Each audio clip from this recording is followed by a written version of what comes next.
So hello everyone, তোমরা কেমন আছো? আশা করি ভালো আছো। আমিও ভালো আছি। দেখো, আমরা আজকে চলে যাচ্ছি সবাই মিলে নদী। বাপের বাড়িতে এসেছি, তোমাদেরকে আগে একটা ভিডিও আমি শেয়ার করেছি। অনেকদিন নদীতে যাওয়া হয়নি, ভাবলাম একটু ঘুরে আসি। দেখো, এই মাঠের মধ্যিখান দিয়ে যেতে গেলে সামনে হবে। এখানে দেখো, মাঠটা খুব সুন্দর লাগছে। সামনে দেখো ফুল গাছগুলো কি সুন্দর লেগেছে। এখন মনে হয় ফুলের অতটা দাম নেই, তাই গাছে এত ফুল হয়েছে। অনেক ফুল তো তুলেই নি, কারণ সেগুলো নষ্ট হয়ে গেছে। ফুলগুলো কি সুন্দর লাগছে। আমরা যে নদীতে যাচ্ছি, সেই নদীতে কিন্তু বর্ষাকালে নদীটা পুরোই ভরে যায়। এই দেখো, আমরা চলে এসেছি প্রায়। এই যে গ্রাউন্ডটা দেখতে পাচ্ছ, এখানে মনসা পূজা হয়, এখানে অনুষ্ঠানও হয়। আর এখানে একটা বাড়িতে দেখো ফুল ছিল, সেটা তোমাদেরকে দেখালাম। এই দেখো, আমরা এখন চলে যাচ্ছি, এটা নদীর বাঁধ। সামনেই চলে এসেছি। আর বোনপো দেখো, সে একটা বল নিয়েছে, খেলতে খেলতেই যাচ্ছে পুরো রাস্তাটা। আমরা সবাই মিলে এখন বাঁধে উঠে পড়ছি। উঠে পড়েই দেখো শুধু নদীটার ভিউটা দেখো শুধু তোমরা। একে রোদ ঝলমলে পরিবেশ, খুব সুন্দর লাগছে। তারপর যেহেতু এখানে বালি খাদান আছে, বালি তোলা হয়, তাই এখানে দেখো আজকে তেমন গাড়ি নেই কোনো। আমরা দেখো শুধু ভাবছি যে কোনটা দিয়ে নিচে নামবো। আর জলটা এত সুন্দর লাগছে, যেন মনে হচ্ছে ছুটে নেমে পড়ি। আমরা দেখো ভিডিও করতে করতে চলে যাচ্ছি। তারপর অবশেষে একটা নামার জায়গা পেলাম। এইটা দিয়ে একটা দাদুকে জিজ্ঞাসা করেছিলাম, এইটা দিয়ে নামতে বললো। আমরা দেখো পাশ দিয়ে নেমে যাচ্ছি। দেখেছো কতটা জল কম, একেবারে পুরো বালি দেখা যাচ্ছে। জল কম হলে কি হবে, কিন্তু স্রোতটা ভালোই ছিল, কারণ আগের দিন দুদিন ধরে বৃষ্টি হয়েছে, তাই জলটা একটু বেশি, না হলে আরও কমে যেত। দেখো, আমরা সবাই এবারে আস্তে আস্তে করে নেমে যাচ্ছি, যেহেতু পাথর আছে তাই আস্তে আস্তে করে নামতে হবে, না হলে একবার পা পিছলে গেলে একবারে পড়ে যাব। সবাই মিলে নেমে যাচ্ছি। এবার জলের দিকে নামো। দেখো, আমরা জলে নামবো এবার। শুধু জলটা দেখো।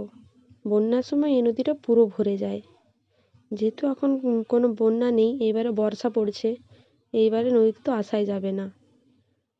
এই দেখো জলটা কতটা পরিষ্কার, জলের ভেতরে যে মাছ আছে সেটাও দেখা যাচ্ছে। আমরা জলে নামছি। জলটা এত পরিষ্কার যেন মনে হচ্ছে স্নান করে নিই, কিন্তু আমরা এখন স্নান করতে পারবো না, কারণ আমরা স্নান করার কোনো কিছুই নিয়ে আসিনি। এ দেখো জলটা দেখো কত পরিষ্কার আর এত সুন্দর লাগছে, কিন্তু জলের স্রোত আছে অনেক।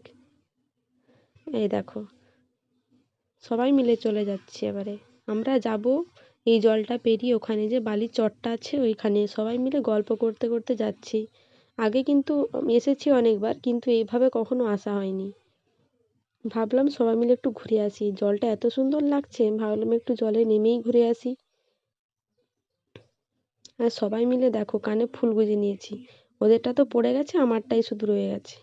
তোমাদেরকে এবার চারপাশটা দেখাচ্ছি, জলের ভেতরে যে মাছ আছে সেগুলো স্পষ্ট দেখা যাচ্ছে। আমরা যাব ঠিক ওই পাশটাতে। পুরো নদীতে কিন্তু জল নেই, কোথাও জল আছে কোথাও শুকনো, এভাবেই চলছে। জলটা দেখেছো কতটা পরিষ্কার। আগে যখন আসতাম বিয়ের আগে স্নান করতে, নদী থেকে যেতেই চাইতাম না। আর এখন দেখো আসাই হয় না নদী। মাঝে মাঝে আসি, শুধু বাঁধ থেকেই দেখে চলে যাই, কিন্তু আজকে পুরো নেমে গেলাম। ভিডিওটা করতে করতেই দেখো আমরা চলে এলাম সেই চরে। এখানে এসে সবাই অনেক আনন্দ করেছি, অনেক ভিডিও করেছি, ফটো তুলেছি। এই তো চলে এলাম।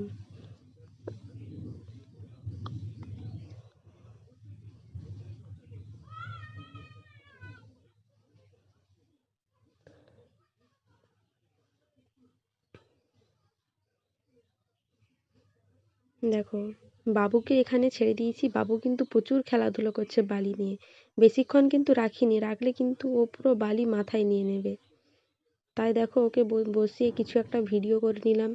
তারপর একে একে সবার ফটো ভিডিও করে নিলাম। এই যে এসেছি, এগুলো তো একটা স্মৃতি হয়ে রয়ে যাবে। দেখো কিভাবে বালি নিয়ে খেলা করছে। আর এদিকে বাবুকে নিয়ে আমি একটা ভিডিও করে নিলাম, শর্ট ভিডিও। দেখো কিভাবে জল নিয়ে আমরা খেলা করছি, এভাবে নদীতে এসে প্রচুর আনন্দ করছি। এদিকে দেখো হঠাৎ করে দেখতে পাই একটা কুকুর, দেখো সেও জল পেরিয়ে আসছে। কুকুরটার কতটা জল সেটা তোমরা বুঝতেই পারছো।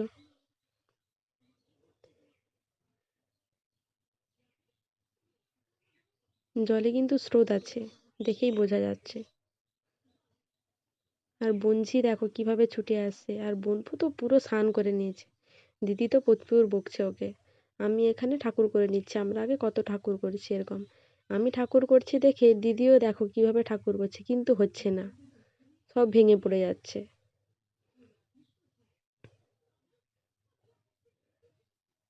যে যেরকম পারে ভিডিও বানাচ্ছে। তারপর আমরা আনন্দ করে এবার চলে এলাম দেখো বাড়িতে, বাড়ির দিকে যাব।